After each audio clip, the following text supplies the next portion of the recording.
You've just got to make sure you keep it on the black stuff, keep it between the Armco barriers, and keep it out of each other's fenders, and we'll see how this goes. This race distance will be about 15 minutes duration, plus or minus a couple of minutes, depending on how much time slot we have left. Jackson, this is going to be a big one. Round 5 of 6.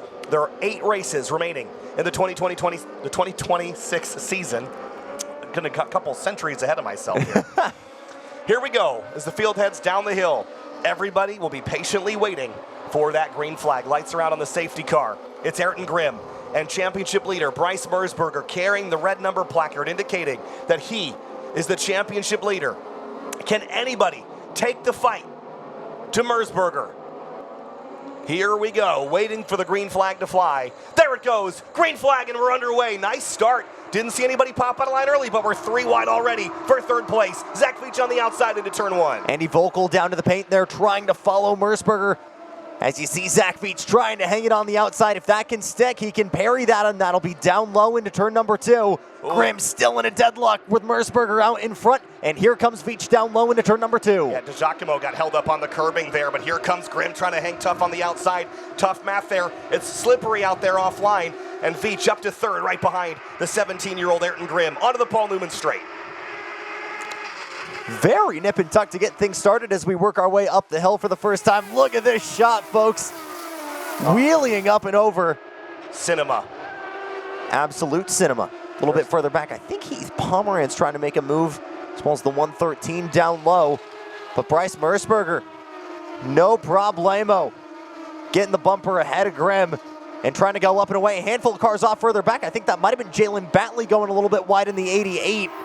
Whoa, big He's able swings. to patch it up, though, further back. Yeah, a couple big swings, defensive moves into turn 1. You're right, Batley on the attack now of Isaac Nolan in the 46. Ayrton Grimm reeling in Bryce Mersberger for the race lead. And if they fight, IndyCar driver Zach Veach is there to pick their pocket. What a race so far. And for Zach Veach, it's all about just sitting back and observing, right? You don't want to be that guy who potentially makes that move on the P2 guy and kills any momentum he's got on the leader. Now you're just forced to battle it out for P2 while the other guy runs away with the bacon, right? So Veach, he's been doing this for a long time. He knows what the strat is. A little bit further back, I think that's Musser in the 106. Jordan trying to make that move on James French. Maybe a little bit too tight there. He knows it. He backs out. Well, someone just ran a track record, potentially, out of the fence. Is that right? That's not a real lap. That was tripping the timing and scoring on the pit lane here. But Mersberger, Grimm, Veach, who holds the best lap of the race? Well, I guess it would be the wrong lap that we just saw there, but we'll see who it gets corrected to in a moment.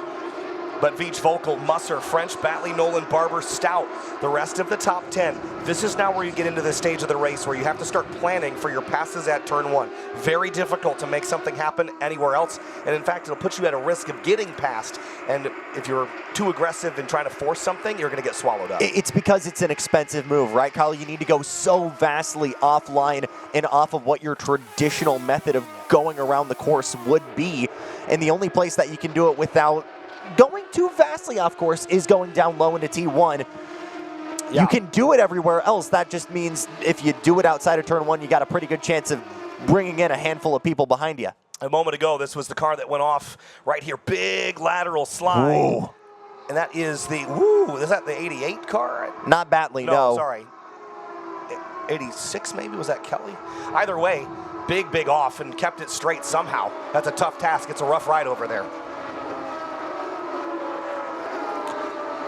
Jordan Musser giving chase here to Andy Volkel. That was for 4th and 5th. Let's check in back in front right now because Mersberger and Grimm chucking it in there to turn number 4 and throwing it up the hill.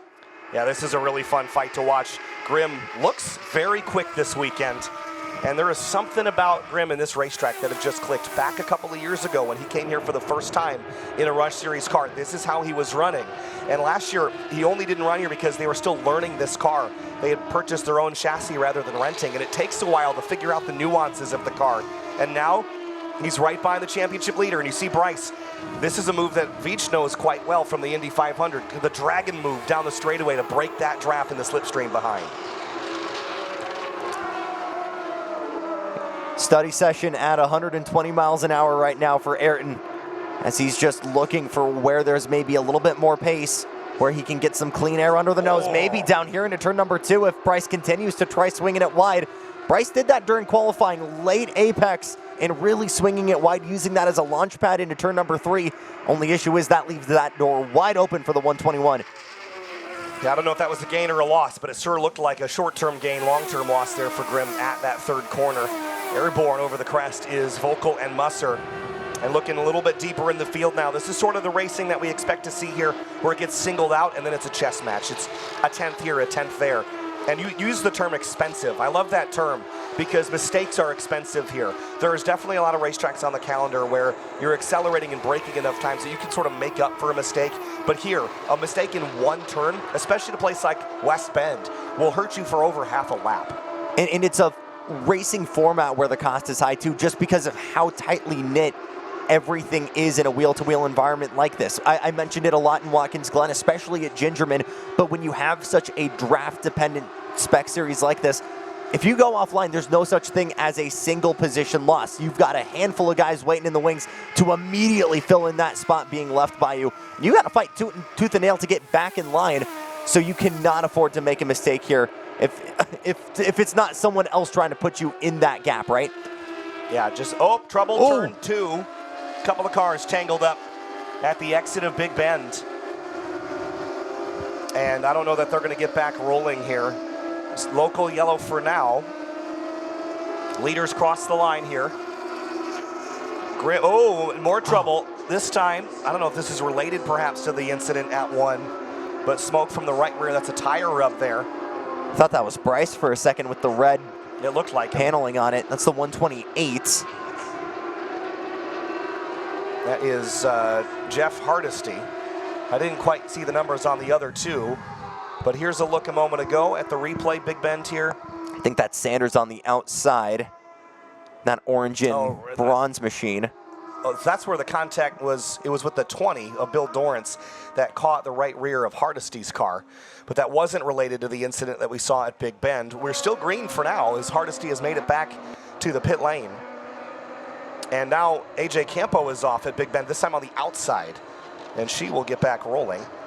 And we'll see if the other cars have managed to clear. They have not. And there's the full course yellow. I was wondering when that was going to come out.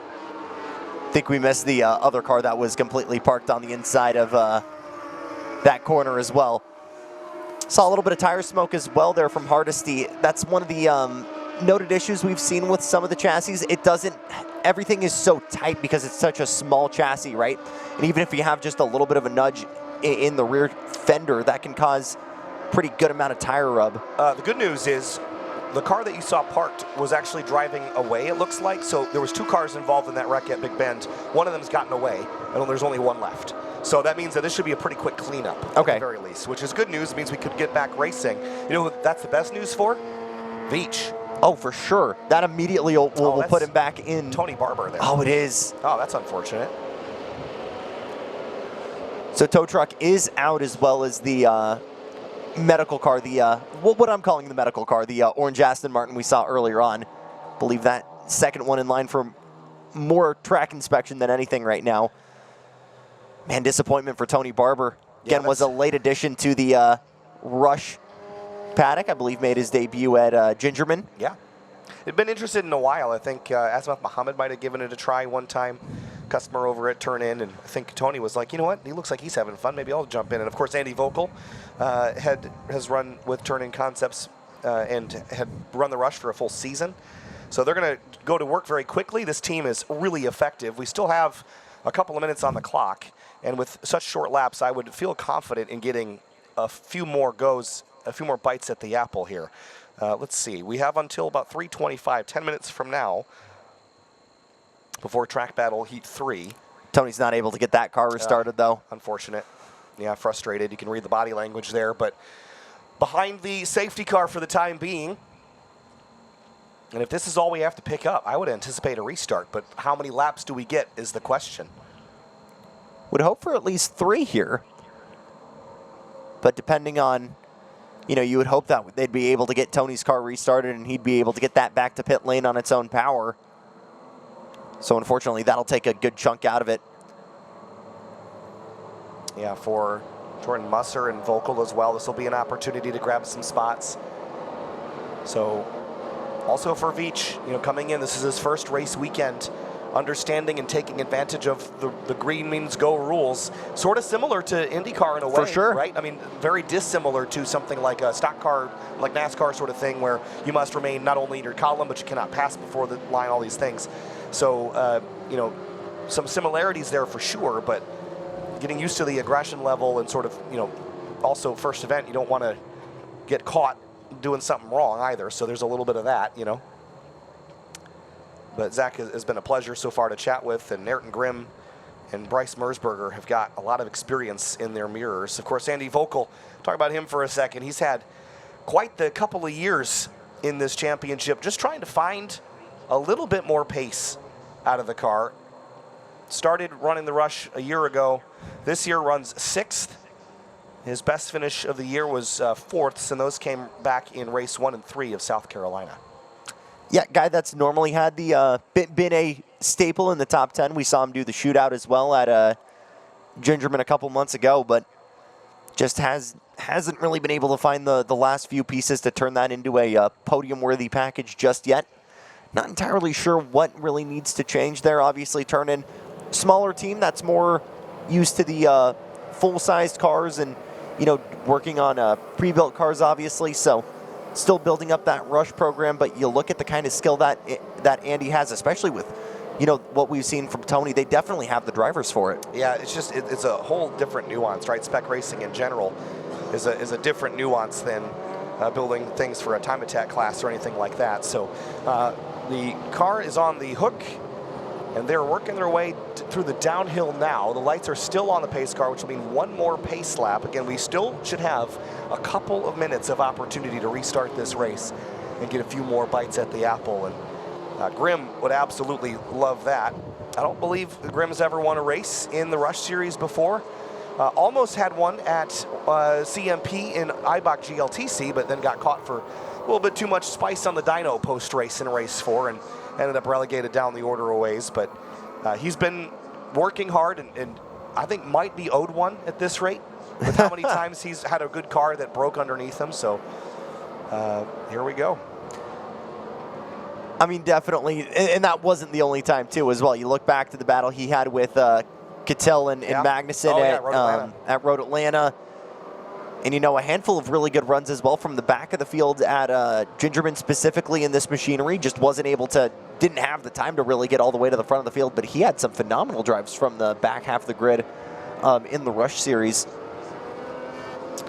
So I would expect, with the cleanup that I just saw, I would expect a green flag this time. I don't have anything to support that other than I see the flag in the hand of the starter. So maybe that is the facts that I needed. I don't see a white flag in hand, so I would expect 2, maybe 3. We have time for 3. We'll see how it pans out for the GRIDLIFE Rush Series here. Predictions, Jackson. Who do you have winning this thing? Lights are out. I think Veach is going to be able to pick off Grimm at the start. I don't know if he's going to have the time on the clock to get to Bryce. I sort of agree. I think Mersberger's got this, but he's going to have to get a good restart. And maybe Grimm can cover off Zach Veach as well. So let's see what's in the tank for the drivers chasing down the championship leader, who is hoping to extend his advantage. Blair Hosey has not had the race he's been looking for down in 9th place. He needs to gain some spots and in a hurry. Green flag, and we're back underway in the GRIDLIFE Rush Series. Vogel looking aggressive to the outside of Veach, who covers it off. Mersberger, though, a very strong restart into turn 1. Trips Stout in the grass on the run to turn 1 as well. He's giving a shove to Jalen Batley. They're both trying to make moves on Musser down low. Out in front, Veach can't make it stick on Grimm. Oh, there's a car off in the dirt over there, but I think they're going to keep it straight. And making their way back around to the left-hander, and they're going to sort out the way that they entered turn 1. Mersberger, Grimm, Veach, Vogel, Musser, and a lot of side-by-side behind them. Batley, I think, going a little bit wide there in that golden-purple machine, just in the middle of the field there, the purple 88. Making that move stick alongside Trip Stout. Just exactly what Bryce Mersberger wanted there. A little bit of smoke on the start. Yeah, a little bit of smoke. That might have been from French. Yeah, it's back in the field a little bit. It almost looked like it was coming from the French Stout area. And here's the white flag. This will be the last lap of the race this time through. Here we go. Volkel down low trying to defend from Musser. Musser flicking to the outside, trying to go around the outside. Graham Bourne nearly making it 3 wide there into turn number 1. Oh, Grimm threw it down into 1, but he's sliding. Everybody's out of control sideways, trying to make up whatever ground they can. Grimm can taste it. He's so close. It's going to have to be ambitious. And if there's anywhere he could do it, maybe turn 5 here at the end. It's not a heavy braking zone, but if he's got the momentum, he could be able to make it stick. Unfortunately, he's too far away to set up that run. Up over the crest of the hill. Airborne front tires for Zach Veach, who looks like he might snag a podium in his first race in the GRIDLIFE Rush Series. Here comes Grimm, though. Don't count him out until they're at the stripe. Big commitment through turn 7. Final time, down the hill through turn 7 at Lime Rock Park. Here comes Ayrton Grimm, a big draft to the end, but he's not quite gonna get there to the bumper, but Merzberger picks up a win at Lime Rock. Grimm, second place. Zach Veach, Andy Volkel, Jordan Musser. Welcome to GRIDLIFE, Zach Veach. He just had a view of a phenomenal battle in front of him. Ooh, further back, Grant Bourne going off. Yeah, up coming out of the final corner as well. I'm not sure if that was a mechanical or if a mistake indicted that. But man, what a great battle. And if that was 1 lap longer, we would be talking about maybe a side-by-side run there for the lead. Yeah, I think Grant might have just pulled off there, but ooh, that was spicy. Fun stuff, and Merzberger gets a little bit closer to mathematically locking out Blair Hosey. 103 points are possible in the GRIDLIFE weekend, but with the drops, I think Blair is things are looking a little tougher to get to Bryce the tail end of the season here. So we'll look at our results. Provisional, of course, but note that Ayrton Grimm has the fastest lap of the race. That's a good place to start.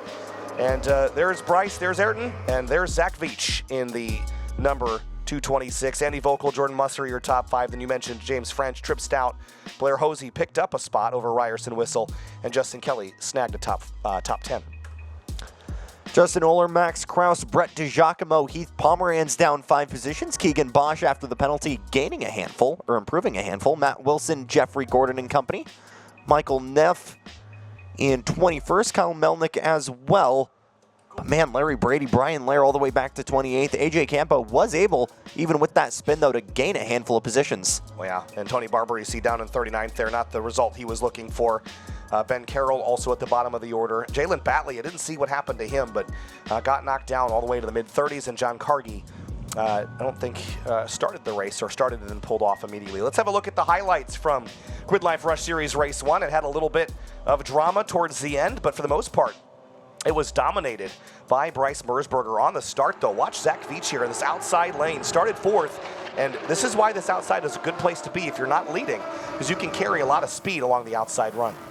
Yeah, left that door open to Volkel, who wasn't able to get it done. Jordan Musser was trying to make some moves of his own as well. There were a handful of spinners.